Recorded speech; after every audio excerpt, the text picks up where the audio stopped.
How have y'all been doing lately? Hopefully everything's been going pretty groovy. It's been getting hotter and raining, so the plants and bugs have been loving it. I didn't have a lawn to mow in Arizona. 90% of my yard was rocks. Now, 90% of my yard is grass that grows like it's auditioning for the next Jumanji movie. It seems like the early springtime flowers have bloomed and gone, but now a whole new crew has started to show off their stuff. It's gotten very colorful around here. All three of my tubs seem to be trucking along. I pop open the lids every few days to cycle the oxygen and give everyone who needs a drink a good misting down. Pretty much any time I check, there are at least a few springtails munching on their nutritional yeast flakes. They really seem to like it. I think they just need more time, but I'm really hoping to see a population explosion soon. I've seen videos online of what a thriving springtail culture can look like, and I believe I set up their enclosure to be nearly perfect for their needs, so we'll just have to wait and see. I think the larger species that we've captured is Orcacella cincta, or something very close to it. I don't think we'll ever actually be able to tell for sure with the camera that I'm using currently. We'll just have to see what we can do in the future. As for the isopods, they're doing just fine. Living life, loving every second of it, pigging out on as much potato that their little hearts desire. They seem to be getting pretty comfortable in their home. I'm really looking forward to seeing Mankay, science talk for baby isopods. I'm not sure if I ever will see them in this type of enclosure, though, as there's just too many good places to hide, and I'm not about to start sifting through substrate. That would really stress them out. So here's something interesting. I don't know what happened here, but on future inspections, it was gone. Presumably somebody's lunch. But see right there? It appears to be a parasite left behind in a molt. Or maybe a parasite that reached maturity and killed off the host isopod?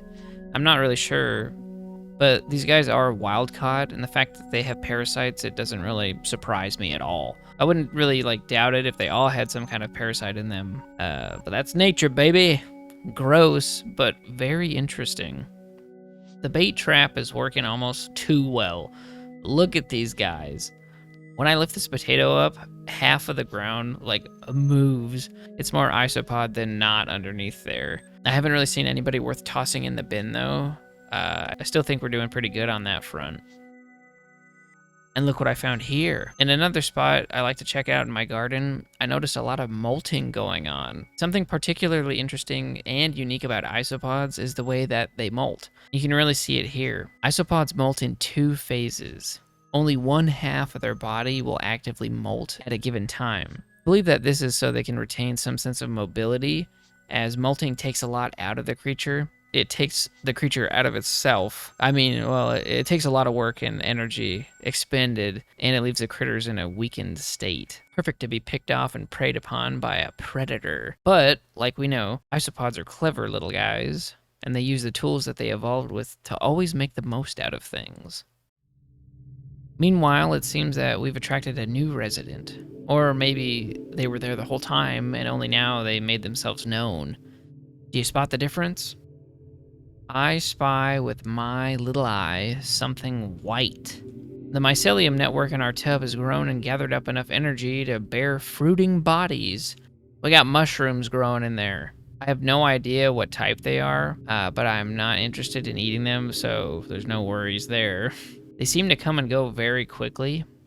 Some mushrooms hang around for a long while, but I guess these guys bloom, release their spores, and then rot away. They turn black. So maybe they're some kind of ink cap? I don't know. The isopods seem to be kind of interested in the cucumber. Not nearly as much as I had hoped. Maybe I'll try zucchini next.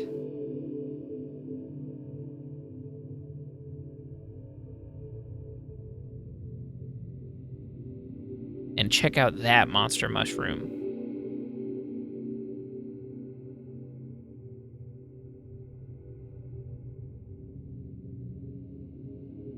That's definitely the biggest one yet. Our little isopods are living in a fantasy world of moss lawns and mushroom forests. What a life.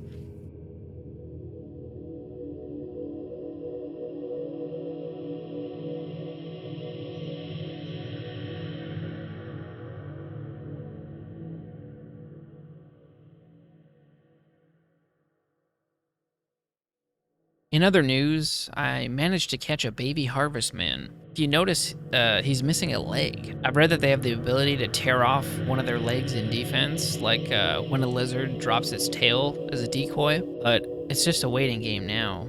Once the moss and the springtails take off, then up next we'll definitely be building a bin for raising harvestmen.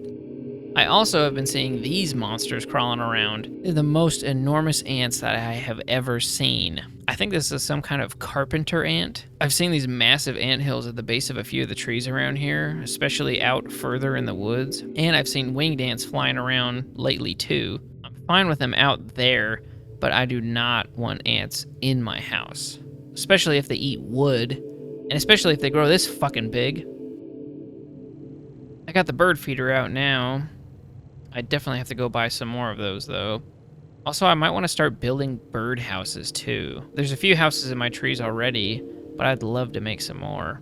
I don't know if I told you this, but I really like birds as well.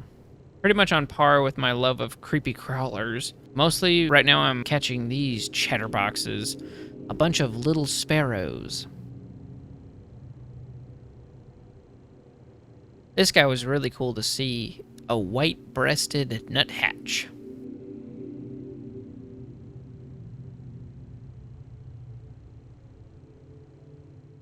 And this guy got me really jazzed.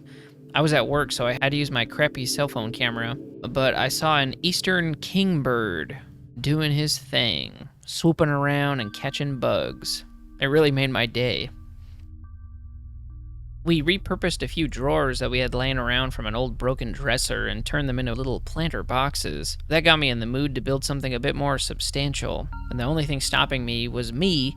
So I got my button gear and I got myself some lumber. I picked up 4 1x8 by 8 foot boards and I had them each cut in half at the in-store shop, giving me the sidewalls to the garden. I also grabbed a single 2x3 by 8 foot stud and I had them slice that in half and then those halves in half again, giving me 4 corner brace posts. I snagged some 3-inch exterior screws as well and we were all set. Like many of my recent projects, I've never done anything like this before. Well, actually, I once built a hutch for a marginated tortoise named Sherbert, so this is the second time I'm doing something like this, but by no means an expert.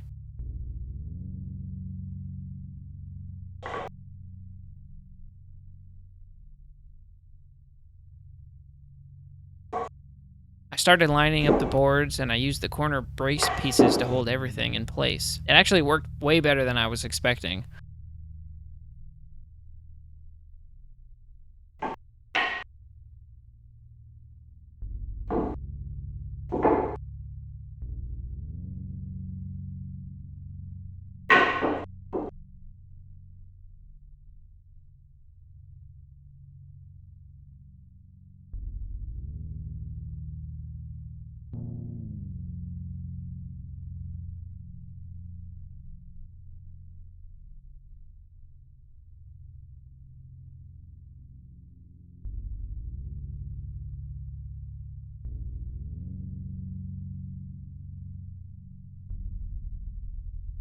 So start drilling, and what do you know?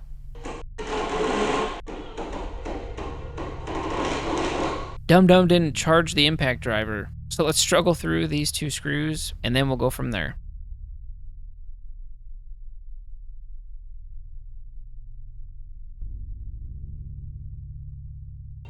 She's sturdy.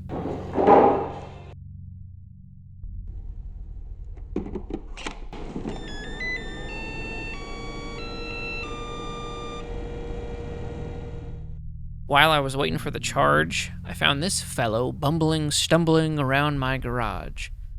You might call it a June bug or a July beetle, but it's May right now, so I'd say that this is a May beetle. More accurately, it's some kind of New World scarab in the genus Philophaga, a chafer beetle. They feed on the leaves of trees and shrubs. They're pretty common all over the USA. I'd see beautiful golden yellow ones in Arizona.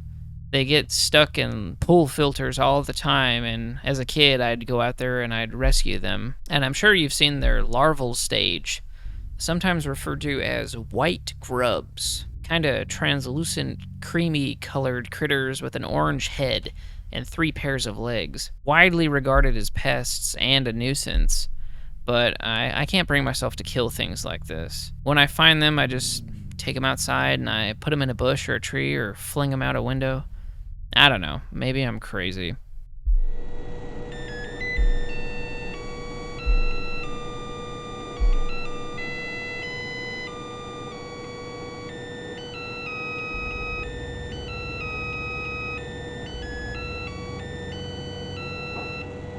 That always makes me think of my dad. I love you, Pops.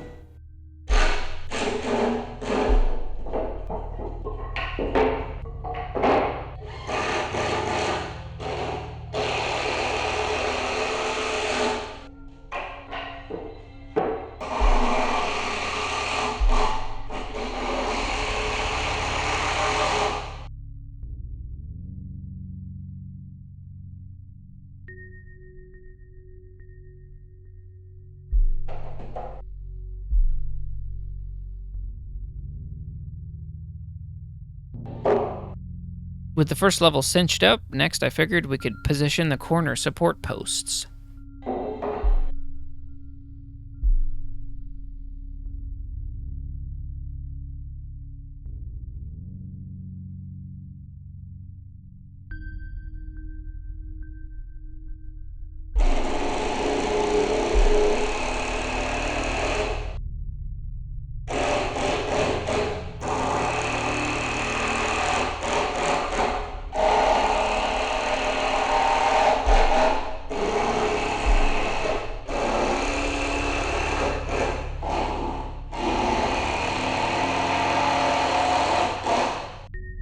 The screws stuck out a long way into the bed. Just for safety reasons, I took the hammer to them, bending them back into the wood like a door nail.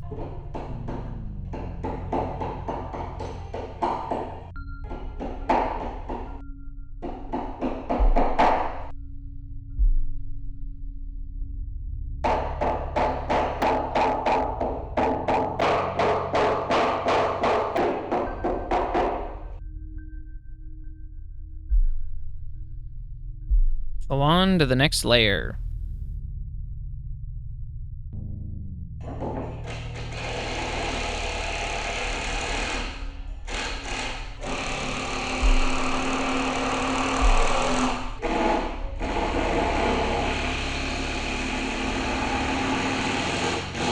And we run into an issue. I don't know what happened here. The top layer is set up exactly the same way as the bottom layer, but we have a gap there. It's like one of the boards was like a half an inch shorter than the other ones. The gap was also on the other side, so at least it matches. I got no idea how I messed it up, but oh well. It's my first attempt. I just shot a few extra screws in that board to shore it up and called it good. No big dealio. It ain't going nowhere. And tell you what, I'll just spin it around, so that's the back now. You can't even tell. I wanted to put my garden right in the corner of the inner yard. It's really the best spot for it. But apparently, I'm not allowed to. Big Daddy Government told me, no, I want you to not do that. You see, they already figured out the best spot in my yard. They called up their buddies at the utility company and they said, hey, guess what? I know a perfect spot to put your cables and conduit and shit. You're gonna love it. Come on, let's go. So, I guess I'll put it there. Oh yeah, it's all coming together now. Since I'm a farmer now, I figure I should start doing farmer shit. I'll till up the ground a little bit. This was like strangely cathartic. Let's just watch this for a little while.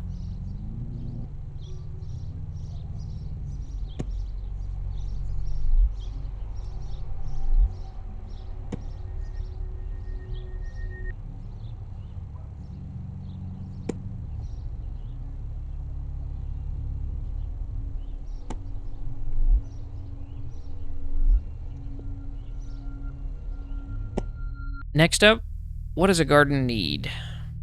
Dirt. Lots of dirt. Let me tell you a secret that this dude doesn't know yet. He's gonna need a little more than one bag. I was shocked at how little that covered. But we spread it out and got a few more bags in there. Then we got a few more bags in there and finally planted our first crop. Tomatoes, strawberries, bell pepper, zucchini, mint, lavender, rosemary, and basil. I'm super happy with it, and I'm already thinking about how I can improve the design a bit more. I just have a couple of last-minute tidbits here. First thing I learned is that garage floors are not completely level. At least mine isn't, so be aware of that. Second thing is wear real shoes when doing stuff like this. Just call me Jimmy Buffett because I blew up my damn flip-flop. These were my good ones, too. Well, that's it for another one. What'd you think? Is there anything you'd like to see in the future? Let me know. I love to read the comments that I've been getting. You should give this one a like if you enjoyed it. Subscribe to the channel so you don't miss any of my new videos. And follow me on Twitch if you want to catch a live stream. I'll see y'all next time. Take it easy.